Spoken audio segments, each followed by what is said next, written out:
સૌપ્રથમ આપ સૌ મિત્રોને જય શ્રી રામ।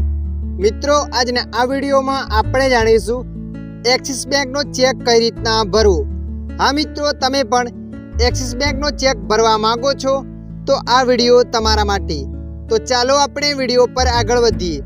સૌપ્રથમ તમારે ચેકબુકમાંથી આવો ચેક લઈ લેવાનો છે। ચેકને લીધા પછી અહીંયા મિત્રો તારીખ લખી દેવાની છે। જે પણ તારીખ લખવા માંગો છો એ તારીખ તમારે અહીંયા લખી દેવાની છે। અને મિત્રો જુઓ, તારીખ લખ્યા પછી આ ચેકને તમારે 3 મહિનાની અંદર વટાવવાનો રહેશે। તમે જોઈ શકો છો ઉપર લખેલ છે વેલિડિટી ફોર 3 મંથ ઓનલી। તો મિત્રો આ તારીખ લખ્યા પછી તમારે ચેકને 3 મહિનામાં વટાવી લેવાનો છે। એના પછી લખે છે પે। તો મિત્રો જુઓ, તમારે ખુદને પૈસા ઉપાડવા છે તો તમારે સેલ્ફ લખી દેવાનું છે અથવા પોતે ત્યાં લખી દેવાનું છે। અને મિત્રો જુઓ, તમે કોઈ બીજા વ્યક્તિને પૈસા આપવા માંગો છો, તમારા સંબંધીઓ અથવા કોઈ બીજા વ્યક્તિને, તો એ વ્યક્તિનું નામ તમારે અહીંયા લખી દેવાનું છે।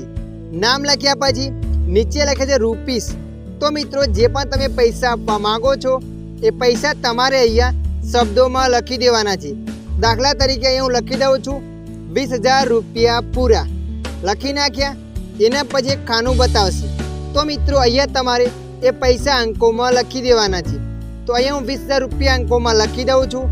આટલું કર્યા પછી અહીંયા લખે છે સિગ્નેચર। તો અહીંયા તમારું નામ બતાવશે। તો મિત્રો જે પણ તમે સાઇન કરતા હો એ સાઇન તમારે અહીંયા કહી દેવાની છે। સાઇન કર્યા પછી જુઓ મિત્રો, આ ચેક તમે કોઈ બીજા વ્યક્તિને આપો છો અને વ્યક્તિને પૈસા રોકડા નહીં એના અકાઉન્ટમાં આપવા માગો છો તો તમારે અહીંયા ચેકને ક્રોસ કરી લેવાની છે। આ રીતના 2 લીટી કરી દેવાની છે।